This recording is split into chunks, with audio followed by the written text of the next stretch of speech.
Hey everyone, me Kevin here with a stimulus update. The election is just 7 days away, and that makes today a great day to get 3 free stocks with Webull when you deposit $100 and life insurance in as little as 5 minutes, links below. The Senate adjourned until November 9th after confirming Judge Amy Coney Barrett yesterday. She was also sworn in by President Donald Trump. This means the Senate will literally be gone and out of Capitol Hill to go campaigning for the election, and then still have another 6 days after the election to do whatever it is they do in their own districts and not focusing on stimulus relief. The White House press secretary, Kayleigh McEnany, stated that Democrats' insistence that stimulus checks go to undocumented immigrants means that Democrats are unserious in providing relief to Americans. She says, quote, "If we're providing stimulus relief for the American people, it should be just that, for the American people, for U.S. citizens."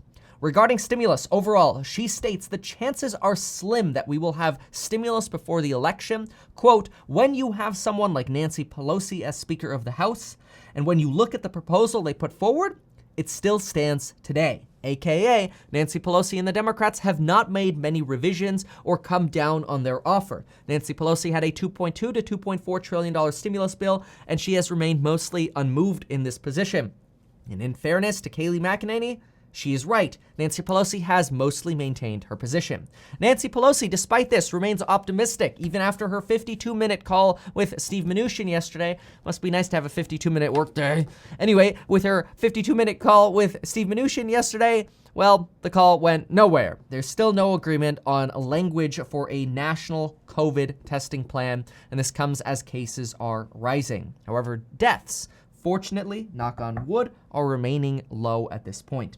Donald Trump reiterated this morning that Nancy Pelosi only wants to bail out big Democratic cities and that Nancy Pelosi has little interest in helping the American people with stimulus. Democrats argue this and say that they are simply trying to fund money for state and local governments to provide money that they lost because of the COVID pandemic, not for pension bailouts. It sounds like something that should be easy to solve with verbiage. While the Senate can be called back to vote on a stimulus bill, it is difficult for this to occur, and honestly, it might be unpopular for this to occur, especially since many Senate Republicans are not excited about doing another stimulus bill at all. This comes as many Americans are suffering. Also, a verbal deal prior to the election is still possible, although that remains less likely every day that goes on. The easiest way to talk about this, though, would be to just listen to what Andrew Yang thinks about this. I know that not everybody loves Andrew Yang, but when it comes to stimulus, let's at least hear his perspective on this. And yes, this is CNN. I get it. I get it. We got two left things here, but let's solely listen to the stimulus part. Can't pay the rent. They can't even buy enough food for their kids. Who should they blame for this impasse? They should blame the dysfunction in Washington, Wolf, though I'm still cautiously optimistic that we're going to see a deal emerge in the next 9-10 days, in large part because the interests of the American people are so on the line. A study just came out that said that 1/3 of American workers have either lost their jobs or had to change jobs because of the pandemic, and that 25% of workers have had their wages go down. So in the face of that kind of overwhelming need, if you look at the politics involved, Nancy Pelosi and the Democrats should be chomping at the bit to get a deal done for the sake of their constituents. And Donald Trump and Steve Mnuchin have signaled that they want a deal as well. So if a deal can be struck early this week, I believe it still has a chance to get relief into the hands of the American people during this window. If we miss this window before the election, we could be waiting until February, which would be devastating for millions of Americans. He is 100% right about that. First, I have to say that I actually appreciate that he did not slam Trump or the Republicans. He could have easily said, when Wolf Blitzer said, "Who's to blame?" he could have easily said, "Oh, well, come on, it's DT, it's Donald Trump, it's Donnie T, it's his fault." But instead, he said, no, it's the dysfunction of Congress. And I actually respect that answer. So that, and I think if you're left or right, you'd respect that answer. And I think he's right in what he says. Look, if we don't get a deal done before the election, all of the election politics, all of the politics in Congress, all the dynamics will change dramatically after the election. depending on who takes power, everything's gonna change. So there's a big risk to not having a deal before the election. This is very true. We'll see though. Maybe things will be better after the election. We'll see.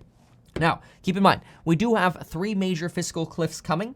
We have the end of unemployment on December 31st for self-employed individuals. We have the end of student loan forbearance also on December 31st. And we have the end of eviction protections also occurring on December 31st. So it's very clear that waiting until February would be very painful. On COVID, we have hit 74,323 cases on October 26th. This is a 40% increase over the last 14 days, though deaths were relatively low at 534. However, many researchers say, and we've heard this a lot before, that deaths lag. However, we do know that the mortality rate has fallen. The World Health Organization chief says that it's, quote, dangerous to give up control of the pandemic, and this is a possible slam at Mark Meadows for his statement this weekend that the virus cannot be controlled. A study of over 365,000 people in London between June 20th and September 28th shows that COVID antibodies declined roughly 28% over the 3 months in the study. This is actually really bad. Antibodies help COVID reinfection, and this is not good news for staying immune to COVID once you've had it. And it's unclear what kind of impact this would have on a vaccine. The last thing we want to hear is that you get a vaccine and it's only good for 3 months. The highest immunity in the study remained in 18 to 24-year-olds, and unfortunately, the quickest drop in immunity occurred in people over 75 years old.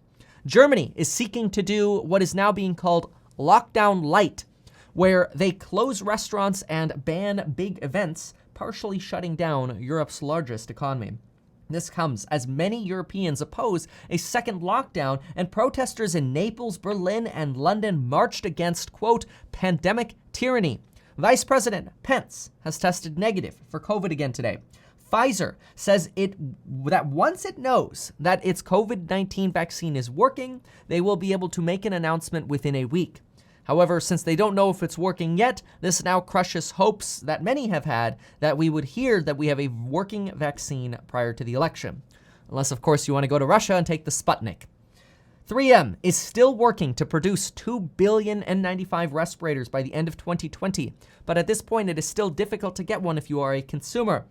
If you want a better mask than a regular cloth mask and you want something like an N95, please consider watching my PSA mask video. These are better masks and they are available. They're P100s, they're a type of respirator. You can get them for as little as $13 to $20. And I'm only suggesting this if you have a personal need for better protection. I'm not trying to make a political statement that you should be walking around with a gas mask everywhere you go.